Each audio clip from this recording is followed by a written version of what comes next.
Summers में हम तमाम होम मेकर्स को अपनी रूटीन सेट करना थोड़ा डिफ़िकल्ट लग रहा होता है।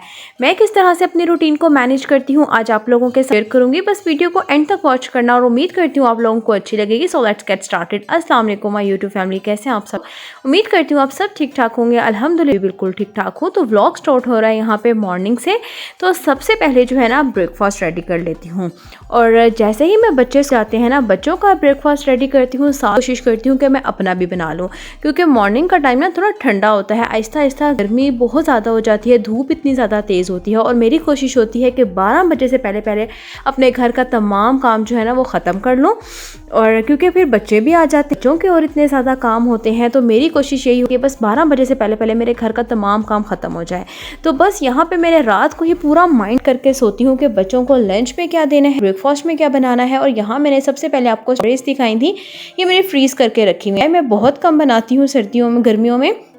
फिर स्ट्रॉबेरीज़ का शेक बना लेती हूँ। स्ट्रॉबेरीज़ बहुत ज़्यादा जमी हुई थी, बर्फ़ जमी हुई थी, तो मैंने एक बाउल में पानी लेके ना उसके अंदर डाल के रख दिया था कि जब तक मैं पराठे बनाऊंगी तब तक ये थोड़ी सी बर्फ़ इसमें से मेल्ट हो जाएगी। क्योंकि क्या होगा, मौसम चेंज हो रहा है, बच्चों का एकदम से ज़ुकाम शुरू हो जाता है, बुखार हो जाता है। तो बस इस वजह मैंने इसको पानी में डाल दिया ताकि थोड़ी सी बर्फ़ इसमें से मेल्ट हो जाए। और यहाँ पर ना मैंने कबाब बनाकर फ्रीज़ किए हुए, क्योंकि बच्चों को एक दिन सैंडविचेस बना देती हूँ। मैं बाहर की चीज़ें थोड़ी सी अवॉइड करती हूँ कि बच्चों को ना ही दूँ। जैसे मैं नगेट्स हो गए, टेन पॉप्स हो गए, इस तरह की चीज़ें मैं बहुत ज़्यादा अवॉइड करती हूँ कि जो चीज़ भी दूँ घर की फ्रेश ताज़ा बनी हुई हो। तो बस यहाँ पे मैंने कबाब बना के फ्रीज़ किए हुए हैं, शामी कबाब हैं, सीख कबाब हैं। और बच्चों को अगर फ्राइज़ देनी हो तो वो भी मैं रात के टाइम ही ना पहले कटिंग करके उनको पानी में डाल के फ्रीज के फिर सोती हूँ, क्योंकि सुबह में इतना टाइम नहीं होता। तो बस यहाँ पे मैंने बना लिया था पराठा बच्चों के लिए, और अपने लिए यहाँ पे मैंने बनाया था ऑमलेट ब्रेड के साथ। तो बस शेक भी बन चुका था और बच्चों को मैंने फटाफट से नाश्ता दे दिया था। जितनी देर में बच्चों ने नाश्ता किया, साथ ही मैंने बनाया था बच्चों के लिए शेक। और बस सैंडविचेस बनाने थे ना, तो मैं कबाब को मैंने इसी तरह से तवे के ऊपर डाल दिया था। या तो मैंने अगर सिंपल ऐसे ही खाने हो ना कबाब, फिर तो लगा के फ्राई कर लेती हूँ। बट अगर सैंडविचेस बने हो तो मैं डायरेक्टली उनको तवे के ऊपर डाल देती हूँ। ऐसी तरह ऑमलेट बना के ना उसको मैं सैंडविच के अंदर डाल देती हूँ।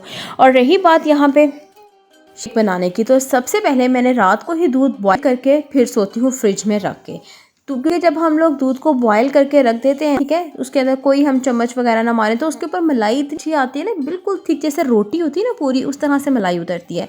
तो बस शेक बनाने के लिए मैं जो स्ट्रॉबेरीज थी ना थोड़ी सी मेल्ट हो गई थी, मैंने उनको डाल दिया था जग के अंदर, थोड़ी सी चीनी डाली और दूध डाला, और बेहतरीन शेक बन के तैयार हो जाएगा। तो बस साथ जो है ना मैं बच्चों का लंच भी प्रिपेयर कर रही हूँ। मेरी कोशिश होती है कि एक टाइम में जो है ना मैं काफ़ी सारे काम कर सकूँ, अपनी स्पीड को ना थोड़ा सा फास्ट रखूँ। तो आप लोग भी जब काम कर रहे हो कोशिश क्या करें कि ज़्यादा से ज़्यादा काम कर सकें, कम टाइम में आप लोग ज़्यादा काम कर सकें, ठीक है। तो बस यहाँ पे मैंने बच्चों का लंच बॉक्स भी प्रिपेयर कर दिया था और बच्चों को मैंने स्कूल भेज दिया था। खुद भी मैंने ब्रेकफास्ट करके जो है ना फ्री हो चुकी थी। और फिर अभी मैंने बर्तन वॉश नहीं किए थे, तो मैंने सोचा पहले जो है ना मैं मशीन लगा लेती हूँ। आज कपड़े वॉश करने थे, तो मैंने पहले किचन नहीं समेटा था, क्योंकि जब मैंने बर्तन कपड़े धोने होते हैं ना तो पहले मशीन लगाती हूँ, फिर मैं साथ साथ किचन समेटती हूँ। एक फेरा जो है ना वो मैं डाल देती हूँ मशीन में, और फिर मैं जाकर किचन समेट लेती हूँ। इस तरह से ज़्यादा टाइम बच जाता है ना। तो बस यहाँ पे मशीन ऑन कर दी थी, सर्फ डाला, कपड़े डाले और उसको कवर करके फिर मैं चली गई थी बर्तन वॉश करने।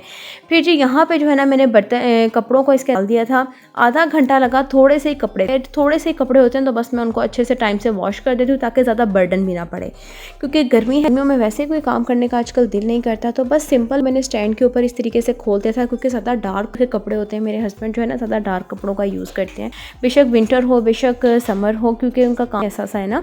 तो बस यहाँ पे मैंने स्टैंड खोला, और स्टैंड पे खोलने के बाद जो है ना सिर्फ मैंने इसको बाहर लाउंज में खोल देती हूँ या छाँव में खोलती हूँ, ताकि इनके जो कलर्स हैं ना वो फेड ना हो। तो बस इसको करने के बाद तकरीबन आधा घंटा ये गुजरा था। धूप आजकल इतनी थी, फ़ौरन सूख गए थे, और मैंने इनको जो है ना फटाफट प्रेस कर लिया था।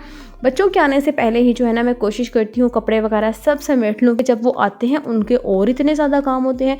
उनको खाना देना होता है, उनको पढ़ाना होता है, फिर उसके बाद सुपारे का काम आ जाता है, और बहुत सारी प्रॉब्लम्स हो जाती हैं। तो बस मेरी कोशिश होती है कि भाई आएँ घर तो मेरा सारा काम ख़त्म हुआ हुआ हो। तो फाइनली यहाँ पे मैंने स्टैंड वाले सारे कपड़ों को अच्छे से समेट लिया, उनको प्रेस करके उनको उनकी जगह पे रख दिया था।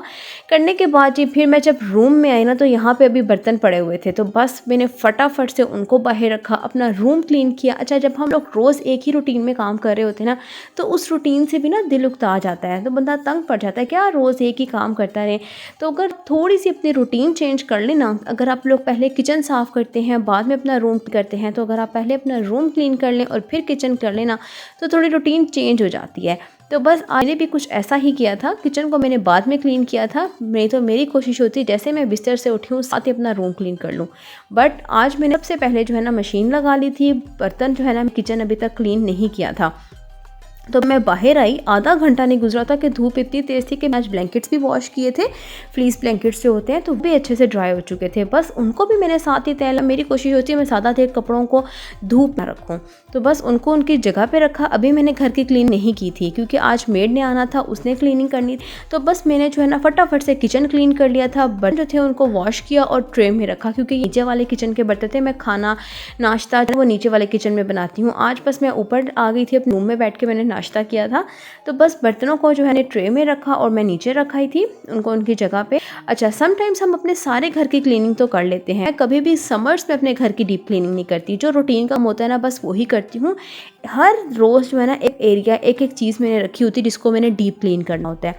जैसे ये बर्तनों वाला स्टैंड है, इसको डीप क्लीन करना अक्सर भूल जाते हैं, तो बस आज मैंने इससे क्लीन करना था। और हमेशा मैं जो स्टैंड होता है ना इसको इस तरह से सेपरेट टाइल रखी हुई है, इसके ऊपर रखती हूँ। तो देखें यहाँ पे इसके ऊपर कितनी ज़्यादा डस्ट है। अच्छा, इस टाइल के ऊपर मैं इस वजह से रखती हूँ क्योंकि इसके ऊपर जब भी पानी गिरता है ना वो फ़ौरन नीचे आ जाता है स्लैब्स के ऊपर, और फिर इस तरह से ये स्टैंड जो है ना लॉन्ग लास्टिंग हो जाता है। इसको ज़्यादा जल्दी जंग नहीं लगा, क्योंकि इसको बहुत जल्दी जंग लगता है और ये ख़राब हो जाता है।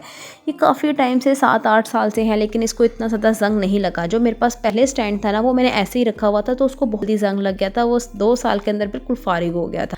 तो बस इसको मैंने स्टैंड को जो है ना हमेशा टाइल के ऊपर रखती हूँ, और इसको मैंने अच्छे से डिश वॉशर की हेल्प से क्लीन कर लिया था, और फिर मैंने इसको थोड़ी देर धूप में रखा ताकि अच्छे से ड्राई हो जाए, इसके ऊपर पानी के जो स्टेन्स हैं ना वो ना रहें।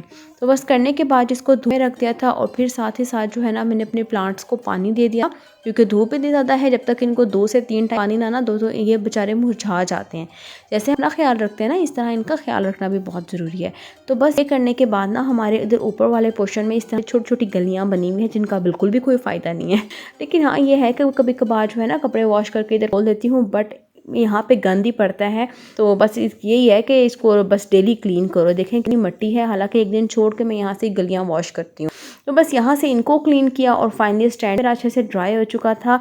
तो स्टाइल को मैंने अच्छे से क्लीन कर लिया था। क्लीन करने देखें यहाँ पे कितनी ज़्यादा जो है ना मिट्टी थी। टाइल को इसकी जगह पे रखा और स्टैंड को भी इसकी जगह पे रखा, अच्छे से क्लीन हो गया था। तमाम बर्तनों को जो है ना मैंने इसके ऊपर लगा दिया था। बस मेरी यही कोशिश होती है, क्योंकि समर्स में ना इतनी गर्मी होती है, काम करने का वैसे ही दिल नहीं करता। तो बस मैं यही करती हूँ, हर एरिया मैंने डिवाइड किया हुआ होता है समर्स में, और हर एरिया की डेली इस तरीके से क्लीनिंग कर लेती हूँ। तो बस ये थी आज की वीडियो। उम्मीद करती हूँ आप लोगों को अच्छी लगी होगी। अच्छी लगी हो तो चैनल को लाइक करना, शेयर करना, सब्सक्राइब करना। मिलती हूँ कल नेक्स्ट वीडियो में। वीडियो तक के लिए अल्लाह हाफिज़।